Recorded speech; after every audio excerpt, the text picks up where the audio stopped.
एक बार किसी ने सवाल किया कि संत तो बाली दो जहान होते हैं, फिर परमपिता जी बीमार क्यों हुए? हमने कहा आपकी बीमारियों की वजह से। आप तंदुरुस्त क्यों हुए ये सोचो। अगर ये सोचने लग जाओगे रूहानियत से तो अपने आप समझ आ जाएगी संत पीर फकीर क्यों किसी के बोझ लेके बीमार हो जाया करते हैं। वरना वो जिनको मालिक भेजे इस धरती पे अपना रूप बना के, बीमारी का क्या लेने देना उनके आसपास। ये तो काल से टक्कर होती है कि तमाम मालिक के जो प्यारे होते हैं, मुरीद होते हैं, उनके पाप कर्म कटते हैं। तो संत पीर फकीर मालिक से दुआ करके मालिक से कटवा देते हैं, नाम के समय उठवा लेते हैं या उठाने पड़ते हैं। उठाते शाह सतनाम शाह मस्तान, सबके पाप कर्म और उठाते ही रहते हैं जब तक आदमी खत्म नहीं होता। जिसका दृढ़ यकीन है, जिसका दृढ़ विश्वास है, उसके कर्म कटते रहते हैं। किसको सख्त अल्फाज बोल दिया, उसके कर्म आने वाले होते हैं, वो कट जाते हैं। आदमी गुस्से जरूर होता है, यार मुझे क्यों बोला, मेरे को कहा, मेरे को ये, मेरे को वो। उसे क्या पता उसका कितना भला हो जाता है। ये तो राम जानता है या फकीर जानता है। तो संतों का काम सबका भला करना होता है, दिखाना नहीं होता। और वो कभी किससे रूठते नहीं। आप रूठते हो आपस में, आप रूठते हो अपने पीर फकीर से, आप रूठते हो अल्लाह राम से। इसलिए आपको लगने लग जाता है कि भाई संत भी मेरे से रूठ जाते हैं। और सबसे बड़ा कारण एक और होता है, जब आप गलतियां करते हो, जब आप बुरे कर्म करते हो, वचनों की काट करते हो, करते खुद हो, खुद को दोष ना देके संतों को मर्ज देते हो कि उसमें कमियां हैं।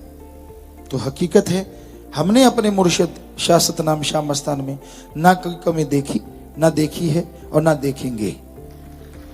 ये उनका रहमो करम। क्योंकि संत कई बार ऐसे ऐसे कर्म करते हैं इंसान तंग रह जाता है।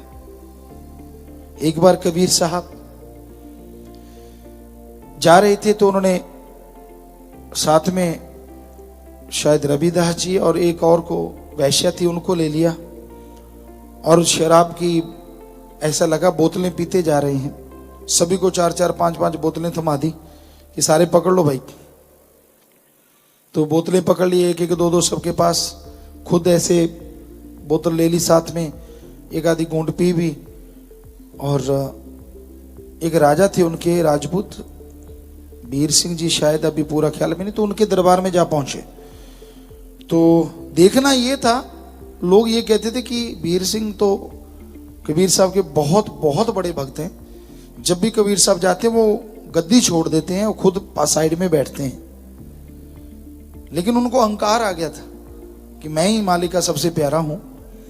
तो जैसे ही वो कबीर साहब जी बोतल लिए, एक तरफ वैश्या, एक तरफ रविदास जी, तो उसने देखा भी है मेरा गुरु ये छोटी जात वाले लोग हैं और ये, और कबीर साहब ने सामने वो पिया तो कि ये शराब पी रहे हैं। तो उन्होंने गद्दी नहीं छोड़ी। सारे हैरान कि ये तो बड़ा भक्त था, ये क्या हुआ। तो जो रविदास जी थे साथ में, और वो दौड़ के गए, कहते तेरी अकल में फर्क आ गया क्या? कहते यार ये शराब पी रहा, गुरु भी कभी शराब पीते हैं। कहते बेवकूफ, गुरु पे शक करता, पूछ के तो देख ले क्या हो रहा है। तो उसने मन में ठेस लगी कि वाकई मेरी गलती है, मैंने शक क्यों किया। फिर भी अब मन तो हावी हो ही चुका था। साइड पे उतरा सिंहासन से और कहने लगा जी ऐसा क्यों हुआ। तो कबीर साहब मुस्कुराए, कहने लगे बादशाह तेरा जो मन हावी हो गया तेरे पे, ये तेरी कमी है। हम तो ये पानी बोतलें इसलिए पी रहे हैं, गर्मी लग रही है हमें, क्योंकि जगन्नाथ जी के मंदिर को आग लगी है, लोगों की श्रद्धा है वहां। आप जाके देख लो चाहिए अगर आपको यकीन नहीं तो। कहते घोड़े से उसने अपने अलहकार भेजे, क्योंकि ऐसा था कि भाई वाकई सच है कि झूठ कईयों को होता है।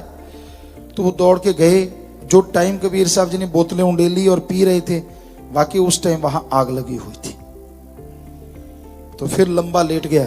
कबीर जी कहने लगे हम तो बताना चाहते थे कि बेटा दुनिया भली से भली, मालिक के प्यार में कौन कितना है ये कुछ पता नहीं होता। तो इसलिए आप चोर नाल की यार नाल की तू अपनी निवेड़ तेन होर नाल की, अपनी कमियां दूर करते जाओ, मन के हाथे चढ़ो ना, सिमरण करो और अपने मुर्शिद का शुक्राना करो जितना कर सकते हो। शाह सतनाम शाह मस्तान दाता रहबर का ये जन्म महीना है। अपनी कमियां निकालो, तमाम कमियां दूर करते जाओ। दूसरों की कमियां नहीं, गुण देखो, ताकि वो गुण आपके अंदर आ जाएं, आपके अवगुण दूर हो जाएं और मालिक की दया में रहमत से, खुशियों से आप माला माल हो जाएं।